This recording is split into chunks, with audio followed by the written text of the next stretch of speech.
Hello friends, welcome to study with crazy guru. Friends, आज हम DRDO September 10 ए exam की तरफ से job notification stenographer, clerk, fireman और ड्राइवर पे निकला है। तो उसमें 1061 पोस्ट निकला। कितना? 1061 पोस्ट निकला है। तो उस पर एग्जाम स्टार्ट हो चुका है। 13 मार्च से एग्जाम स्टार्ट है और कब तक चलेगा? 22 मार्च तक इसका जो है थर्ड शिफ्ट में एग्जाम लिए जा रहे हैं।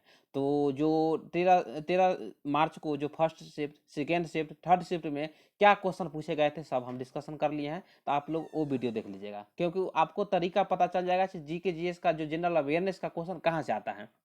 उसके बाद सेकेंड शिफ्ट का फर्स्ट शिफ्ट, जो फर्स्ट शिफ्ट का क्वेश्चन है 14 मार्च का, जो फर्स्ट शिफ्ट का क्वेश्चन है वो अपलोड कर चुका है।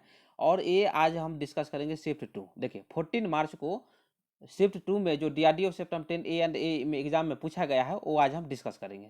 समझ गए होंगे। और आपको बता दें, चैनल पर नए हैं, चैनल को सब्सक्राइब कर दीजिए और क्लास को शेयर कर दीजिए। और इसमें हम हिंदी मीडियम और इंग्लिश मीडियम दोनों क्वेश्चन लाते हैं, याद रखिएगा। तो हिंदी मीडियम वाले को भी परेशानी नहीं होगा और इंग्लिश मीडियम वाले को परेशानी नहीं होगा। तो समझ आइए कितना मेहनत किया जा रहा है। और बहुत सारे स्टूडेंट जो है क्वेश्चन भेजे हैं। यदि आपको लगे इसे क्वेश्चन कुछ और दूसरा भी क्वेश्चन आया था तो आप लोग कमेंट में लिखिएगा। नेक्स्ट जो मतलब जो क्लास लाएंगे उसमें हम डिस्कस कर देंगे। समझ गए होंगे।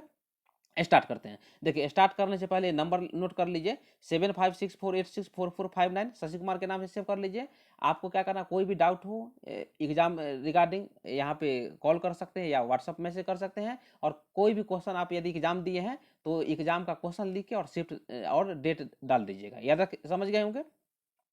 स्टार्ट करते हैं। देखिए आज का फर्स्ट क्वेश्चन है। देखिए फर्स्ट क्वेश्चन तो हम कितना बार बता दिए हैं और आपको बता दें 90% क्वेश्चन जो हम पढ़ाए हैं ना, जो हम पढ़ाए हैं, जो टेस्ट सीरीज करवाए हैं, आप जाकर प्ले लिस्ट देखिएगा। 90% से ऊपर क्वेश्चन आपसे यहाँ से टकरा रहा है। चलिए हम कौन कौन क्वेश्चन आ रहा है हम आपको बता देते हैं। देखिए राष्ट्रीय खेल दिवस कब मनाया जाता है? तो ये तो कितना बार बता दिया आपको। राष्ट्रीय खेल दिवस जो है 29 अगस्त को मेजर ध्यानचंद्र के जी के जन्म मतलब याद में मनाया जाता है। याद रखिएगा। तो 29 अगस्त को मनाया जाता है, ये याद रखिएगा। उसके बाद बोलिएगा सर 29 अगस्त को ही मनाया जाता है, समझ गए होंगे। तो देखिए इस दिन को पहली बार कब से मनाया जाता है, क्वेश्चन ऐसा भी क्वेश्चन देखने को आपको मिल जाएगा। 2012 में इसका शुरुआत की गई थी। किसका? राष्ट्रीय खेल दिवस का। भारत के राष्ट्रीय खेल दिवस के रूप में नामित कर दिया गया। कब? 2012 से मनाया जाता है। यह दिवस क्या है? यह दिवस देश के महान खिलाड़ियों को समान स्वरूप याद करने के उद्देश्य से मनाया जाता है। जो राष्ट्रीय खेल दिवस है क्या है? जो खिलाड़ी को जो सम्मान दिया जाना चाहिए, कैसे सम्मान दिया जाना चाहिए, उसी के उद्देश्य से भारत जो राष्ट्रीय खेल दिवस 29 अगस्त को मेजर ध्यानचंद जी के मतलब जन्मदिन पे मनाया जाता है। तो ये याद रखिएगा। क्वेश्चन ऐसे पूछे जाते हैं और आपसे पूछे जाएंगे। नेक्स्ट क्वेश्चन पे आते हैं। नेक्स्ट क्वेश्चन क्या है? देखिए सीपीयू को फास्ट करने वाली मेमोरी को क्या कहा जाता है? देखिए ये क्वेश्चन भी आई है और आपको बता दें कंप्यूटर से हर एक शिफ्ट में एक एक क्वेश्चन, दो क्वेश्चन देखने को मिलता है। तो हम एक मैराथन क्लास आपको आज अपलोड कर दिया जाएगा। किसका? कंप्यूटर का। तो याद रखिएगा कंप्यूटर का मैराथन क्लास हम स्टार्ट कर देंगे आज हम अपलोड कर देंगे शाम में। देखिए क्या है, सीपीयू को फास्ट करने वाली मेमोरी को क्या कहा जाता है? तो क्या कहा जाता है? कैश मेमोरी कहा जाता है। CHACHE होता है। ये तो आप मोबाइल में भी फंक्शन देखते होंगे ना, कैशे मेमोरी कहते हैं। तो सीपीयू को फास्ट करने वाली मेमोरी को क्या कहा जाता है? Cache memory. देखिए CACHE होता है ना, कैश मेमोरी कहा जाता है। तो क्या है, कैश मेमोरी जो है एक बहुत ही हाई स्पीड सेमीकंडक्टर मेमोरी है, जो क्या करता है? सीपीयू को गति प्रदान करता है। मतलब यदि आपके मोबाइल का फंक्शन सही से काम नहीं करता है तो क्या करते हैं, जो जो उसमें जो डेटा स्टोर है कैश मेमोरी में मोबाइल में, तो उसको क्या करते हैं आप लोग? अपडेट कर देते हैं। उसके बाद जो मोबाइल का जो स्पीड है वो क्या हो जाता है? बढ़ जाता है। ये याद रखिएगा। कैश मेमोरी जो है मुख्य मेमोरी और सीपीयू के बीच बफर के रूप में काम करती है। ये याद रखिएगा। क्वेश्चन जो है यहाँ से क्वेश्चन पूछे जाते हैं और एक हम मैराथन क्लास कंप्यूटर पर ला देंगे। और उसके बाद शाम में परीक्षा पे चर्चा। क्या है? परीक्षा पे चर्चा देखना मत भूलिएगा। उसमें हम बताएंगे कि कौन सा टॉपिक से मैथ में क्वेश्चन पूछे जा रहे हैं, रीजनिंग में पूछे जा रहे हैं। उसके बाद आपको जनरल इंग्लिश और जीके जीएस में कैसा क्वेश्चन आज का शिफ्ट में जो 14 मार्च 2023 को थर्ड शिफ्ट में एग्जाम हुआ है, फर्स्ट शिफ्ट, सेकेंड शिफ्ट और थर्ड शिफ्ट का पूरा मिश्रण हम आपको बताएंगे। समझ गए होंगे। तो वो शाम में बताएंगे आपको। नेक्स्ट क्वेश्चन पे आते हैं। नेक्स्ट क्वेश्चन क्या है? देखिए नेक्स्ट क्वेश्चन VVI है, जो कि पूरा क्लास नोट से आया है। क्या है? क्लास नोट से हम करंट अफेयर में आपको बताए हैं। ये याद रखिएगा। समझ गए ना। ये कहाँ से आया है? तो क्लास नोट से आया है। तो क्वेश्चन क्या है? क्वेश्चन आपको बता दें। क्वेश्चन है 2023 के गणतंत्र दिवस में सबसे अच्छी झांकी किस राज्य की थी? किस राज्य की थी? तो उत्तराखंड राज्य की थी। और आपको बताया था ना ये मतलब आप लोग कमेंट में मत बोले सर आप लोग पढ़ाए नहीं आया, बताया था ना आपको स्क्रीनशॉट भेजा जाएगा। आप जो करंट अफेयर 13 जाकर देख लीजिएगा। करंट अफेयर 13 जो बताए हैं ना, उसमें हम इसके बारे में बताए हैं। जितना भी करंट अफेयर क्वेश्चन पूछे जा रहा है कल से, सब हम बताए हुए हैं, याद रखिएगा। तो करंट अफेयर 13 देखिएगा, इसमें हम आपको बताए हैं। तो 2023 के गणतंत्र दिवस में सबसे जो अच्छी झांकी मिला है, उत्तराखंड राज्य को मिला है। उत्तराखंड राज्य के वन्य जीवों और धार्मिक स्थलों की थीम पर झांकी प्रदर्शित की थी, याद रखिएगा। गणतंत्र दिवस परेड में कर्तव्य पथ पर प्रदर्शित की गई सभी झांकियों में से उत्तराखंड की जो झांकी को कहा क्या दिया गया, पहला पुरस्कार दिया गया था। ये याद रखिएगा, बहुत सारे क्वेश्चन पूछे जाते हैं, ये याद रखिएगा, समझ गए। क्योंकि देखिए आपका जनवरी फरवरी से ही करंट अफेयर अक्सर देखने को मिलता है। दिसंबर जनवरी फरवरी, दिसंबर 2022, जनवरी 2023 और फरवरी 2023, यहाँ से क्वेश्चन बहुत भर भर के पूछे जाते हैं, याद रखिएगा।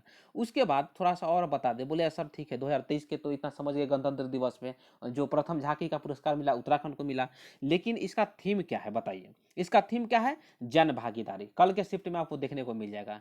जो गणतंत्र दिवस 26 जनवरी 2023 को मनाया गया है, उसका थीम क्या है? जन भागीदारी है। उसके बाद एक और चीज आप नोट कर लीजिए, क्वेश्चन देखने को मिलेगा। गणतंत्र दिवस 2023 में पहली बार सीमा सुरक्षा बल के ऊंट सवार दल में महिलाओं की टुकड़ी ने शामिल मतलब क्या किए हैं, भाग लिए हैं। तो ये याद रखिएगा, पहली बार क्या है, गणतंत्र दिवस 2023 में सीमा सुरक्षा बल के ऊंट सवार दल के जो महिला टुकड़ी है वो इस परेड में शामिल हुए हैं, ये याद रखिएगा। उसके बाद एक और क्वेश्चन आपसे देखने को मिल जाएगा।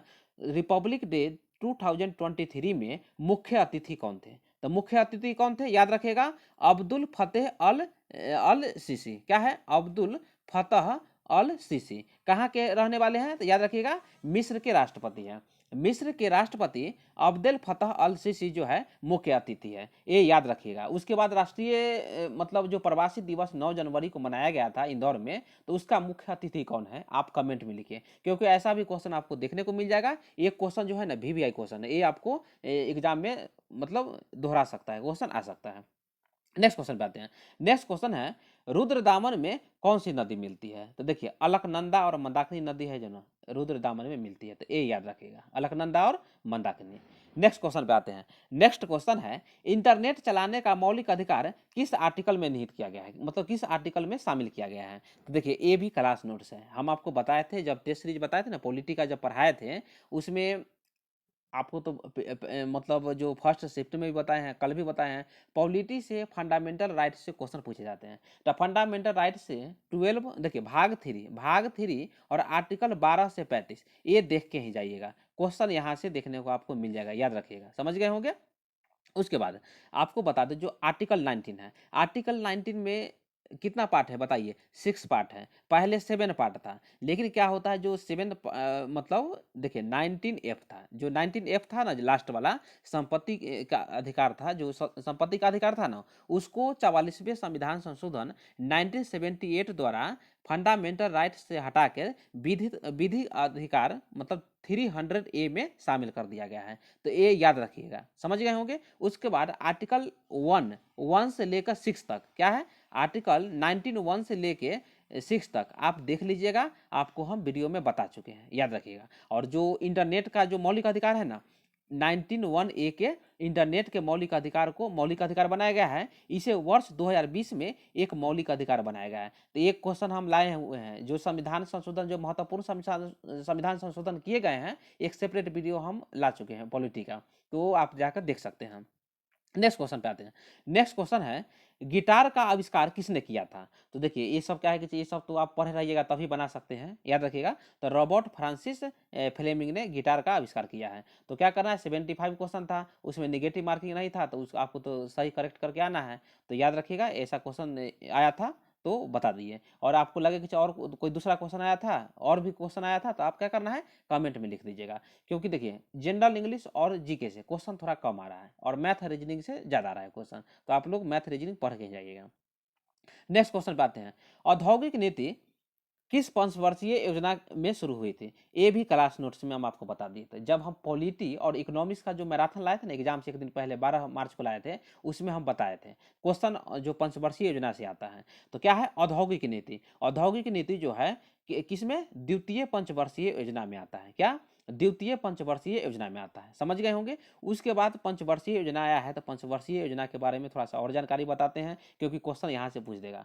क्वेश्चन पूछेगा पंचवर्षीय योजना जो है, पंचवर्षीय योजना में योजना आयोग का गठन कब किया गया? बताइए। तो योजना आयोग का गठन किया गया 1950 में, मतलब 1950 में किया गया, 15 मार्च को। कब से? 15 मार्च 1950 को योजना आयोग का गठन किया गया। और योजना आयोग को सही सुचारू रूप से चलाने के लिए, उसकी देखभाल के लिए राष्ट्रीय विकास परिषद का गठन किया गया। तो आपको आने वाले शिफ्ट में पूछ सकता है राष्ट्रीय विकास परिषद का गठन कब किया गया? ये याद कर लीजिए, ये नोट कर लीजिए, 6 अगस्त 1952। ये याद रखिएगा, राष्ट्रीय विकास परिषद। राष्ट्रीय विकास परिषद का स्थापना कब किया गया? 6 अगस्त 1952 को स्थापना किया गया। ये याद रखिएगा। क्वेश्चन जो है ना VVI क्वेश्चन है। उसके बाद थोड़ा सा और बता दें पंचवर्षीय योजना के बारे में। देखिए क्वेश्चन पूछ देगा पंचवर्षीय योजना में गैप कब कब आया? बताइए। गैप 3 बार आया है, याद रखिएगा, 1966 से 69, ये याद रख लिए। उसके बाद 1978 से 80, ये याद रख लिए। उसके बाद 90 से 1992, याद रखिएगा। क्या क्या है? 1966 से 69, उसके बाद 1978 से 80 और 1990 से 92। यहाँ पे मतलब इस 3 बार क्या किया गया? योजना आयोग को अवकाश रखा गया। तो यहाँ क्या था? औद्योगिक नीति पूछा था। औद्योगिक नीति जो सेकेंड पंचवर्षीय योजना है, याद रखिएगा। उसके बाद क्वेश्चन पूछ देगा जो जो पंचवर्षीय योजना है किस मॉडल पर आधारित है? तो किस मॉडल पर आधारित है? महालनोबिस मॉडल पर आधारित है। उसके बाद आपसे फर्स्ट पूछ देगा। तो फर्स्ट जो पंचवर्षीय योजना है उसका कार्यकाल 1951 से 56 चला था, मतलब 5 साल के लिए आता था। हैराड डोमर मॉडल पर आधारित है, और जो केंद्र बिंदु था, मतलब फोकस किया गया था, कृषि पर फोकस किया गया था। तो फ्रेंड्स यहाँ तक याद रखिएगा, क्वेश्चन आपको यहाँ तक देखने को मिल जाएगा। और योजना आयोग की जगह पे ही नीति आयोग का गठन किया गया था। तो नीति आयोग से भी अभी तक क्वेश्चन नहीं आए हैं, लेकिन आपसे पूछे जाएंगे। तो मिलते हैं नेक्स्ट वीडियो में। आप लोग चैनल पर नए हैं, चैनल को सब्सक्राइब कर दीजिए, क्लास को शेयर कर दीजिएगा। मिलते हैं नेक्स्ट वीडियो में। Thank you.